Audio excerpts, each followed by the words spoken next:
교회에 대하여 오늘 6번째 생각하겠습니다. 지난번 말씀을 잠깐 좀 생각하고 이어서 생각하시죠. 지난번에 교회는 천국이다, 하나님 나라다 하는 점을 생각했죠. 교회가 어떻게 천국이냐? 우리가 보통 천국 하면 저 피안의 세계를 생각할 수 있고, 또 잘 먹고 잘 사는 것, 인생 행복, 이런 세계를 천국이라고 하지 않습니까? 그런데 교회는 천국이다 했습니다.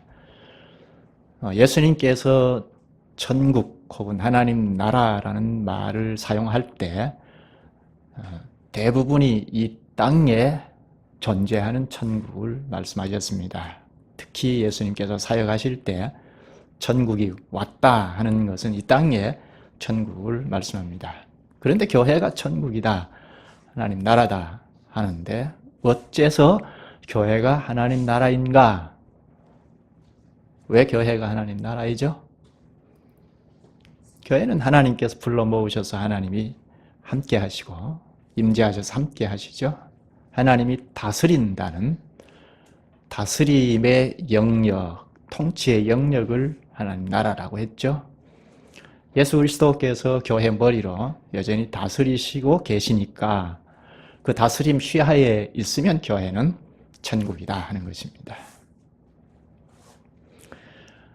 하나님께서 다스리신다. 다스림의 영역이 천국이니까 교회만 천국이다, 그렇게 말하면 안 되죠. 우리 가정도 하나님의 다스림 휘하에서 생활하면 가정도 천국이죠. 그런데 교회는 특별히 하나님께서 현저하게 다스리시니까 천국이다 하는데요.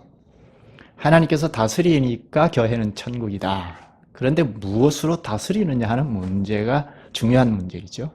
어떻게 다스리느냐 하는 것입니다. 하나님께서 다스리신다. 하나님께서 다스리신다 하는 것은 부인할 사람이 없습니다.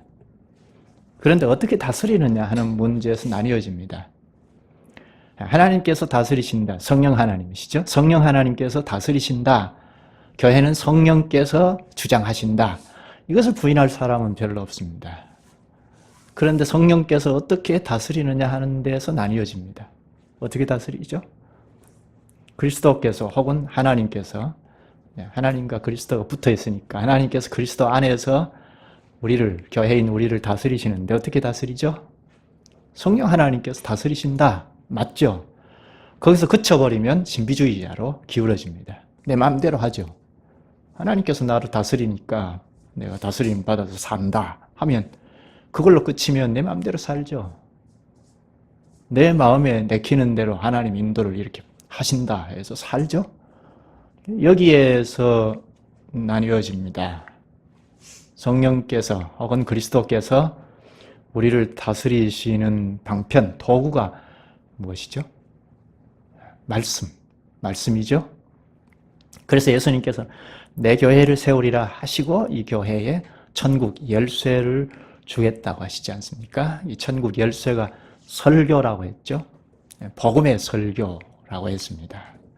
그러니까 현실적으로 우리가 하나님의 다스림을 받는 교회다 하는 것은 하나님을 대언하는 설교에 순종하는 겁니다. 설교가 설교 같지 않는 시대에 우리가 살고 있기 때문에 설교가 참 우습게 되어버렸는데, 그렇다 하더라도 하나님의 말씀에 비추어 보면 우리가 현실적으로 어떻게 다스림을 받는가, 어떻게 천국인가, 교회가, 그것은 복음의 설교 혹은 하나님을 대언하는 설교의 지도를 받으면, 다스림을 받으면 천국이라는 겁니다. 그러니까 교회가 천국이 되려면 상표만 붙이면 되는 것이 아니고 하나님의 말씀을 가감없이 대언하는 설교가 있어야 하고, 그것만 있으면 되는 것이 아니라 그 설교의 다스림을 받는 회중이 있으면 그 교회는 천국입니다. 오늘날 교회가 많이 있지 않습니까? 우리 주변에도 교회가 많이 있는데 교회는 다 천국이다, 그렇게 말하면 안 되고 구체적으로 좀 따져야 하죠. 성령과 말씀으로 다스린다 하는 것을 생각해야 하고, 그럼 그 말씀은 뭐냐 할 때 예수님께서 내 교회에 천국 열쇠를 준다고 하셨으니까 그 천국 열쇠가 설교다는 것, 복음의 설교라는 것을 생각하고, 하나님의 말씀을 대언하고 있는가, 강단이 복음의 설교가 있는가 하는 걸 따져야 하고, 복음의 설교가 있다면 그 회중들이 그 설교를 따르는가 하는 것을 따져야 하죠. 그렇게 해서 그것이 타당하면 그 교회는 천국이다 할 수 있죠.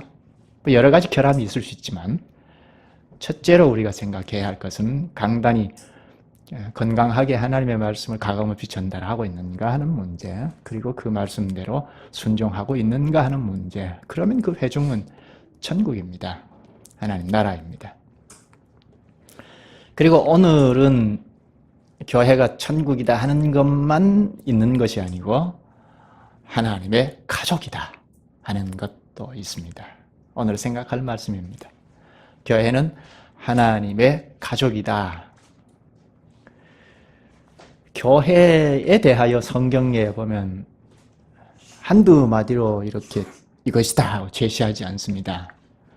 그러니까 우리가 교회는 천국이다 했으니까 그것만 쥐고 다라고 생각하면 곤란하죠. 우리가 하나님 말씀을 통해서 한두 가지 배운 것 가지고 다 아는 것처럼 생각하면 곤란합니다. 교만해지기 쉽죠. 우리가 자칫하면 그렇게 됩니다. 교회가 천국이기도 하지만 또 다른 그림은 가족이라는 겁니다. 하나님의 가족이라는 겁니다. 그래서 앞에서 읽은 베드로 에베소서 2장 19절에 하나님의 권속이라고 합니다. 권속이라는 것은 거느리는 가족을 말하죠. 하나님의 권속이니까 하나님께서 거느리는 가족, 하나님의 가정이라는 말이죠. 교회는 하나님께서 거느리고 보호하시는 가정이다, 가족이다, 가족 공동체입니다. 우리가 잘 아는 요한복음 1장 12, 13절에 영접하는 자, 곧 그 이름을 믿는 자는, 그리스도의 이름을 믿는 자는 하나님의 자녀가 되는 권세를 주셨으니 이는 하나님께로서 난 자들이라 합니다. 하나님이 출생 방식을 사용해서 우리를 나게 하셨다는 겁니다. 하나님께서 우리를 어떻게 나게 하셨는가? 우리는 하나님으로부터 났다 하는 것을 부인할 사람은 없습니다. 그런데 어떻게 태어났는가? 다른 말로 하나님이 우리를 구원하신다 하는 것, 이건 부인할 사람 없습니다. 그런데 어떻게 우리를 구원하시는가에 나누어집니다. 어떻게 우리를 구원하시죠? 성령 하나님께서 우리 마음에서 믿음을 불러일으킨다 하는 것도 다 믿습니다. 그리스도인이라면 다 믿습니다. 근데 어떻게 믿음을 불러일으키느냐 하는 데서 나뉘어집니다. 신비주의자로 나누어지기도 하고 이성의 판단에 의해서 이성주의로 나누어지기도 하는데 하나님이 하신다. 근데 어떻게 하시느냐? 하나님의 말씀으로 하십니다. 그래서 야고보서 1장 18절에 진리의 말씀으로 낳으셨느니라 합니다. 하나님께서 우리를 진리의 말씀으로 낳았다는 겁니다. 요소를 부리는 식으로 기이하게만 하시는 것이 아니고 하나님이 하시는 일은 기이하죠. 그런데 말씀을 사용하셔서 하신다는 겁니다. 말씀을 우리에게 들려주셔서 우리의 인식을 바꾸시고 마음 가운데 예수 그리스도를 믿고 나오도록 입술로 고백하고 나오도록 하십니다. 그래서 구원하십니다. 따라서 교회는, 예수님의 교회는 하나님께서 태어나게 하신 하나님의 자녀들입니다. 하나님의 가정입니다. 하나님의 가족이라는 이 그림은 이미 구약에서부터 나타납니다. 구약 성경을 쭉 읽어보면 이스라엘 집이라는 말을 무수히 사용합니다. 이스라엘 집이라는 것은 구약 교회를 말하죠. 구약 시대에 하나님의 백성으로 살고자 하면 이스라엘 집 안으로 들어가야 합니다. 그래서 종들도 서약을 하고 할례를 행함으로 이스라엘 집안에서 살 수 있게 되죠. 하나님의 백성으로 교회원으로 살 수 있습니다. 종들은 신년이 되면 자유의 몸이 됩니다. 그런데 이 종이 그 집안에서 영원히 살고자 하면 맹세 서약을 하면서 귀를 뚫습니다. 귀를 뚫는다는 것은 영원히 이 집에서 살고 싶습니다 하는 맹세의 서약의 표시입니다. 그러면 이스라엘 집안에서 살 수 있습니다. 하나님의 교회를 이루고 하나님의 백성으로 살 수 있습니다. 이렇게 보면 이스라엘 공동체는 혈통적으로만 묶어져 있는 것이 아니죠. 혈통 공동체라고 하면 안 됩니다. 이스라엘 공동체는 하나님의 언약을 믿고 나오는 자들의 공동체이죠. 언약 공동체이고 하나님의 가족입니다. 이스라엘 집이라고 할 때 하나님의 가족이라는 개념입니다. 그러니까 구약 시대부터 이미 이방인들까지라도 하나님의 공동체 들어올 수 있다는 거죠. 혈통으로 태어나기만 하면 하나님의 백성이 되는 것이 아니라는 것을 알 수 있습니다.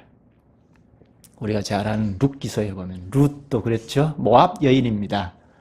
하나님께서 모압 사람들은 여호와의 총회에 들어오지 못하리라 하고 못을 박아놨습니다. 그럼에도 불구하고 룻은 이스라엘 사람인 이스라엘 집안 사람인 나오미를 쫓아서 이스라엘 공동체에 들어왔죠. 모압 여인임에도 불구하고 이스라엘 공동체에 들어와서 살았습니다. 룻의 계보에서 다윗이 났죠. 다윗의 계보에서 예수 그리스도가 났습니다. 이렇게 이미 구약 시대에도 이방인들도 하나님의 언약의 말씀을 따르고 맹세의 서약을 하면 언약 공동체에서 하나님의 가정을 이루어서 살 수 있게 됩니다. 그런데 신약에 넘어와서는 훨씬 더 구체적으로 가르칩니다. 오늘 본문에도 에베소서 2장 19절에도 하나님의 권속이라 합니다.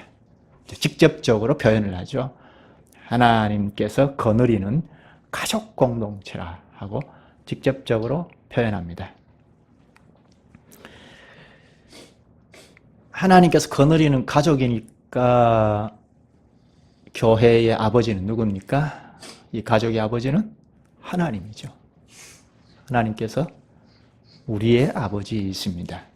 그래서 예수님께서 교회인 우리에게 하나님을 아버지여 하고 불러라고 가르치셨죠. 기도를 가르치실 때도 마태복음 6장 9절에 보면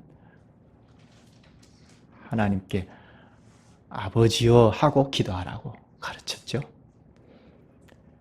그런데 여기서 문제가 하나 있습니다. 예수님께서도 스스로 자신이 하나님을 뭐라고 부릅니까? 아버지요 하고 부릅니다. 예수님께서도 아버지요 하고 부르고 우리도 아버지요 하고 부른다면 이게 어떻게 된 건가? 좀 이상하잖아요.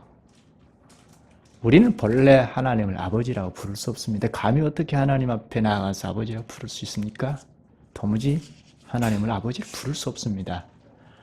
하나님을 아버지로 부를 자는 오직 예수 그리스도뿐입니다. 예수께서는 영원 전부터 하나님을 아버지로 부르는 분이십니다. 영원 전부터니까 성부 하나님과 예수 그리스도는 붙어 있습니다. 동등하다는 거죠. 그래서 예수님께서 이 땅에 오셔서도 사역을 행하시면서도 아버지요 하고 부르셨고 죽음을 하루 앞두고 기도하실 때도 아버지요 하고 부르셨습니다.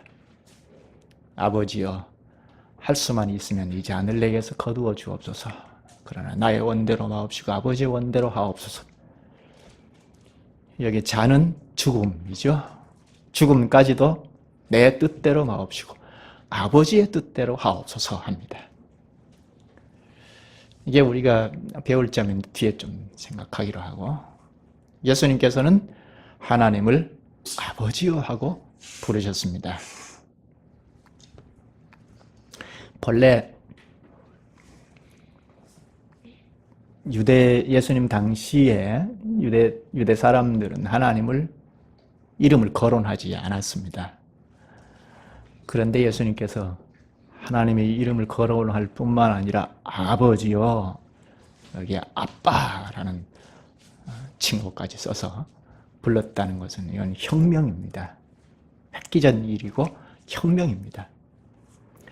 본래 이스라엘 사람들은 하나님의 이름을 거론조차 하지 않았습니다. 하나님께서 계명에 말씀하셨죠. 내 이름을 망령되이 일컫지 말라 하시지 않습니까? 그것을 따라서 이스라엘 사람들은 하나님의 이름을 부르는 것조차 금기시했습니다. 그래서 서기관들이 성경을 옮길 때도, 성경을 옮겨 쓸 때도 펜으로 하나님의 이름을 쓰고 펜을 부러뜨렸습니다.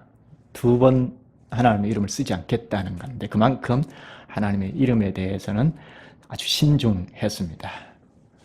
그래서 하나님의 이름이 나오면 지나쳤습니다. 읽지 않았습니다. 히브리어에는 원래 모음이 없습니다. 모음이 없어도 이 사람들이 잘 읽기 때문입니다. 그런데 서기관들이 하나님의 이름을 기록을 했는데 하나님의 이름이 나오면 읽지 않고 지나갔으니까 그것을 1000년 동안 읽지 않고 지나갔습니다. 그러니까 하나님의 이름을 어떻게 읽어야 할지 발음을 잊어버렸습니다. 나중에 학자들이 하나님의 이름이 나올 때 읽어보려고 하니까 이게 야훼인지 여호와인지 잘 읽을 수가 없습니다. 그래서 주님이라는 히브리어 아도나이라는 그 모음을 떼가지고 여기다 붙여서 읽어보았습니다.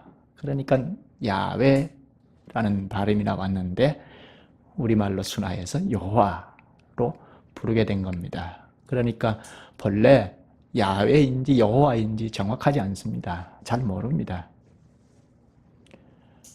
한 1000년 이상 읽어보지 않았으니까 발음을 잊어버린 것입니다.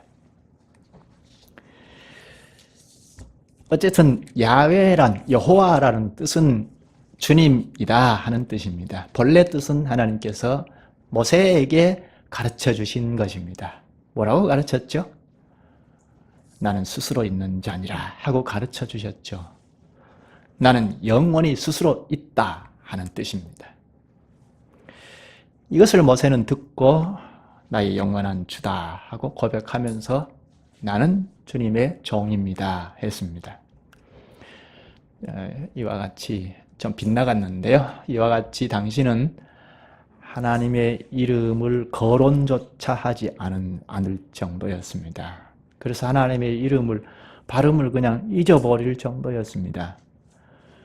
그런데 예수님께서 이 세상에 오셔서 하나님의 이름을 거침없이 부릅니다.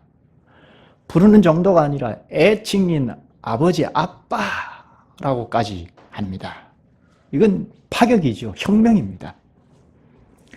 당시 이스라엘 사람들이 볼 때는 어떻게 생각하겠습니까? 신성 모독이라고 할 만하죠. 저런 이단이 어디 있냐 할 만하죠. 자기들은 높으신 하나님의 이름 거론조차 하지 않았는데 아버지요 할 뿐 아니라 아빠까지 했으니까 이건 이단이죠. 완전히 모독이죠. 이제 그런 것이 여러 이유 중에 하나의 이유가 되어서 참남하다면 지나치다 하는 죄를 뒤집어 씌워서 예수님을 십자가에 못 박아 버렸습니다. 그런데 예수 그리스도께서 죽으셨기 때문에 오늘 우리가 하나님의 가족이 되었습니다. 하나님을 아버지로 부를 수 있게 되었습니다. 한 곳을 찾아보죠. 로마서 8장입니다. 예수님의 교회인 우리는 예수님 때문에 예수 그리스도께서 십자가에 죽으심 때문에 하나님을 아버지라 부를 수 있게 되었습니다. 교회와 하나님과의 관계가 부자 관계이죠. 한번 보십시다. 로마서 8장 찾으셨으면 15절을 보십시다. 너희는 다시 무서워하는 종의 영을 받지 아니하고 양자의 영을 받았으므로 우리가 아빠, 아버지라 부르짖느니라.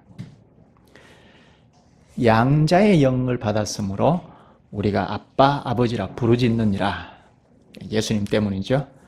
예수 그리스도를 보시고 하나님께서 우리를 양자로 삼으셨습니다. 그래서 양자가 되었으니까 가정의 아버지에게 아버지라고 할 수 있죠. 예수님께서도 하나님을 아버지라고 부르시는데 이 관계는 앞에서 말한 것처럼 영원한 관계에서 영원히 아버지라는 말을 했죠. 영원이라는 것은 예수님과 성부 하나님이 동등하다는 말이죠. 영원히 같이 있습니다. 영원히 동등한 관계에서 아버지라고 부릅니다. 그런데 우리는 그렇지 못하죠.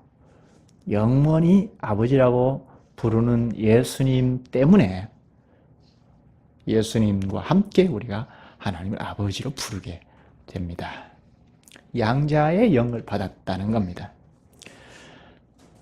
성령께서 하나님의 아들로 우리 가운데서 보증하시기 때문에 우리가 하나님을 아버지, 아빠 하고 부릅니다. 이것이 그리스도인들의 특권이기도 합니다.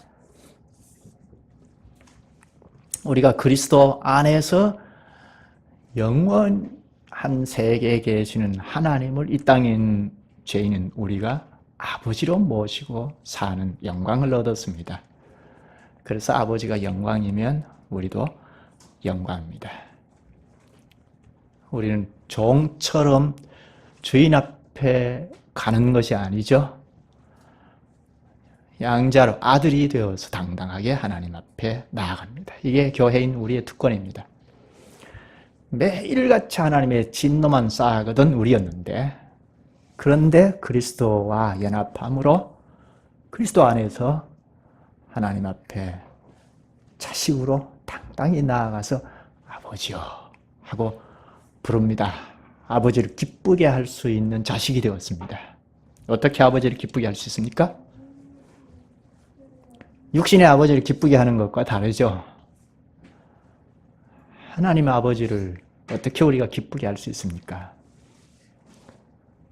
아버지요 하는 것으로 합니다. 하나님을 아버지요 하고 부르는 것은 예배이죠. 예배에서 기도로 찬송으로 하나님을 아버지요 하고 부릅니다. 그것을 하나님께서 기쁘게 받으십니다. 하나님께서는 자식인 우리를 사랑하시고 돌보십니다. 자식으로 살아가는 교회인 우리는 예배합니다. 교회인 우리의 아버지가 하나님이니까 아버지로 대우합니다. 가정의 어른을 존중하고 대우하는 것이 자식이죠. 그것처럼 하나님 가정의 아버지가 하나님이니까 존대합니다. 공경합니다. 하나님은 우리를 사랑하시고 친밀히 보살피기를 원하십니다. 약속에 매여서 우리를 끝까지 책임지십니다. 우리는 그 아버지를 공경합니다. 어떻게 공경하죠? 그리스도 때문에 우리가 하나님을 공경할 수 있게 되었는데, 그리스도께서 이미 우리의 모범을 보이셨죠. 앞에서 말했죠. 그리스도께서 죽음을 앞두고도 아버지의 뜻대로 하옵소서. 이게 우리의 모범입니다. 그리스도와 연합한 우리 역시 아버지의 뜻대로 하옵소서. 이게 아버지를 기쁘게 하는 일이죠. 예배에서 표합니다. 예배를 성공하면 우리의 삶의 현실에서도 표합니다. 아버지의 뜻을 쫓아 살아가는 거죠. 어떤 상황에서도 아버지의 뜻을 쫓아가는, 이것이 아버지를 기쁘게 하는 일이죠. 예수님께서 말씀하셨습니다. 마가복음 3장 35절에 누구든지 하나님의 뜻대로 행하는 자라야 내 형제요 자매요 어머니라. 하나님 아버지의 가족은 아버지의 뜻대로 하옵소서 하고 그 뜻을 쫓아가는 공동체입니다. 심지어 죽음 앞에서도 아버지의 뜻대로 하옵소서. 그런 사람이 하나님의 가족입니다. 그래서 순교도 하지 않아요? 나 하나 살기 위해서 나는 예수 안 믿어요 하면 하나님의 가족이라고 하기 어렵죠. 하나님의 가족인 우리는 하나님 가정의 형제 자매입니다. 사도행전 20장 28절에 보면 그리스도의 피로 사신 교회라고 합니다. 교회인 우리는 혈연 공동체입니다. 예수 그리스도의 핏공로로 맺어진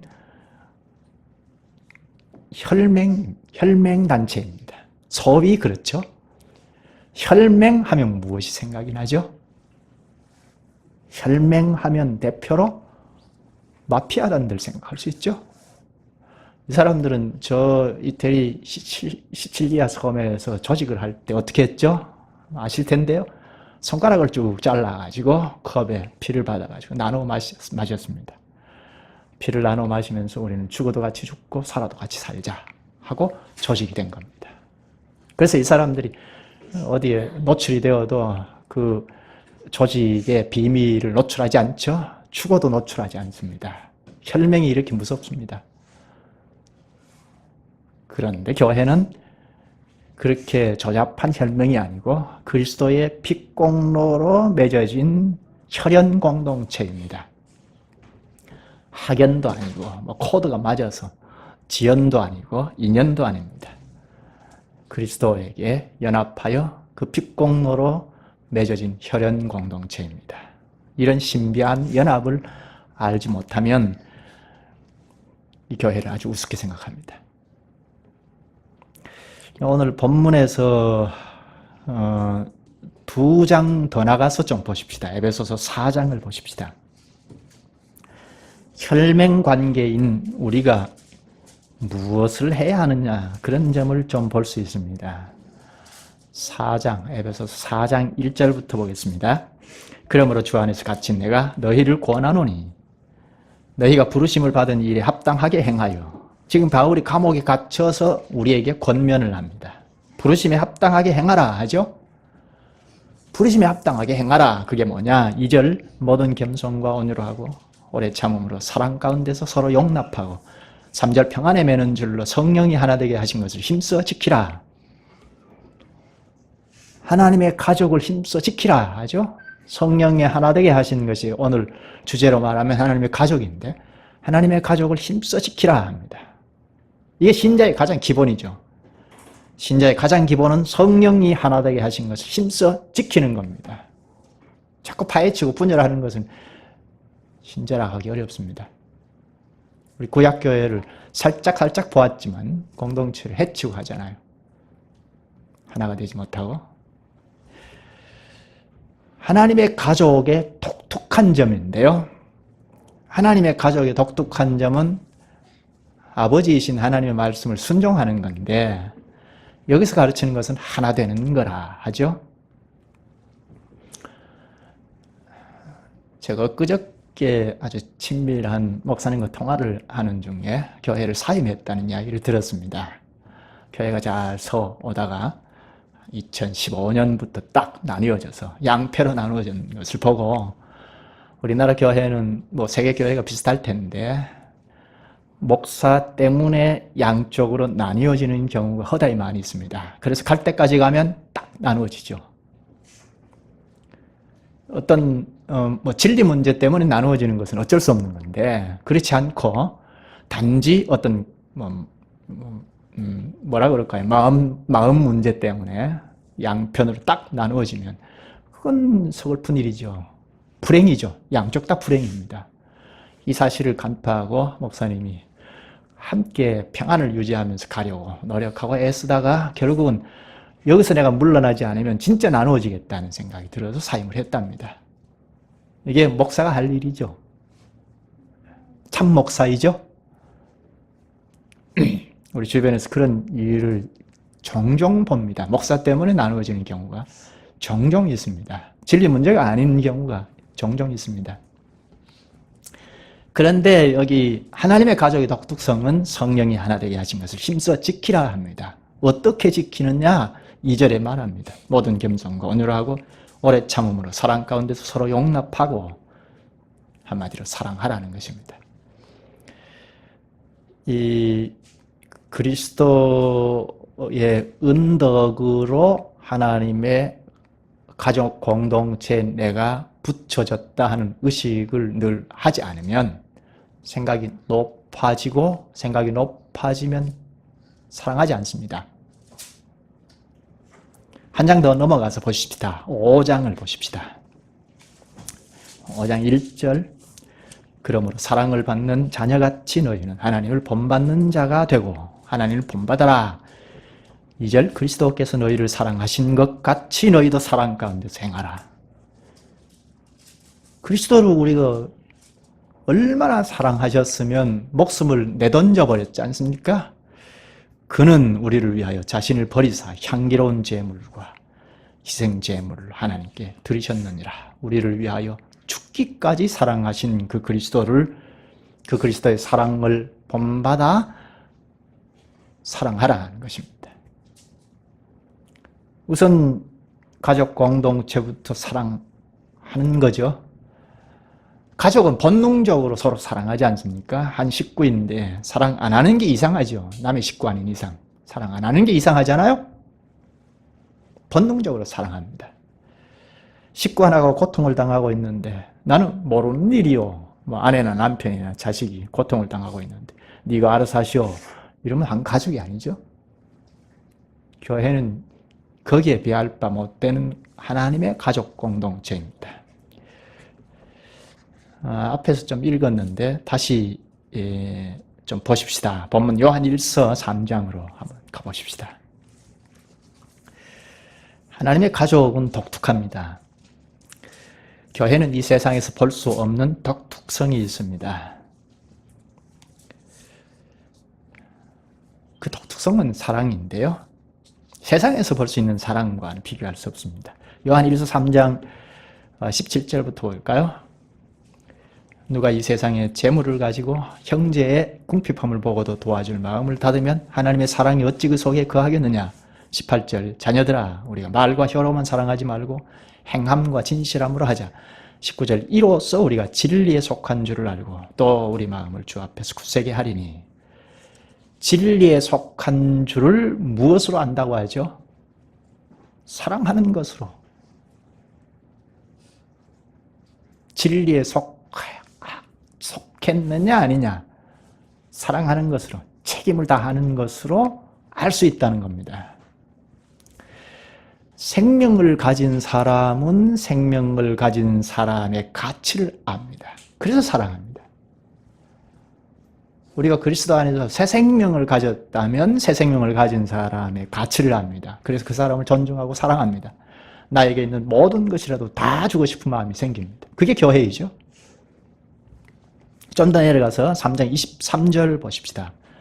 그의 계명은 이것이니 곧 그의 아들 예수 그리스도의 이름을 믿고 그가 우리에게 주신 계명대로 서로 사랑할 것이니라. 하나님의 계명의 핵심이 무엇이죠? 사랑이죠.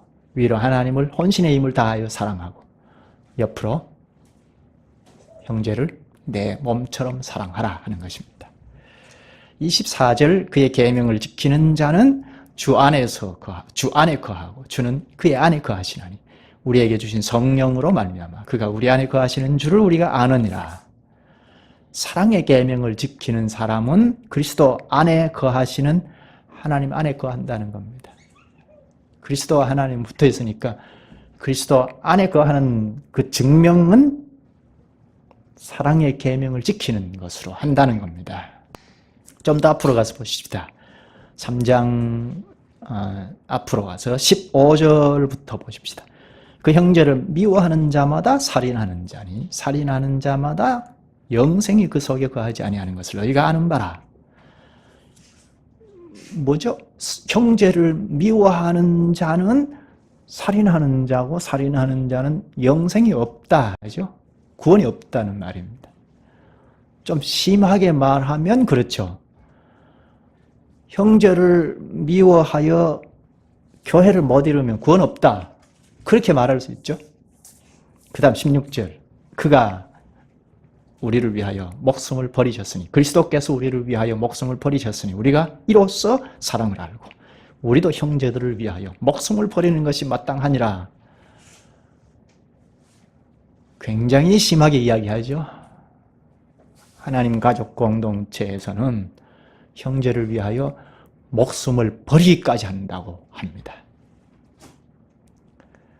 형제를 위해 때로는 목숨을 버릴 때도 있습니다. 그래서 순교도 합니다. 이것이 그리스도의 피로 맺어진 교회입니다. 하나님의 가족입니다. 기도하시죠. 자비하신 주님, 그리스도를 십자가에 내어주신 하나님의 그 크신 사랑 때문에 저희가 죄의 형벌에서 구원되어 그리스도와 함께 하나님을 아버지여 하고 구할 수 있게 되었나이다. 주님, 주님께서 저희를 이처럼 사랑하셔서 그리스도 안으로 불러 모으시고 과연 저희가 하나님의 가족임을 명확히 알게 하시옵나이다.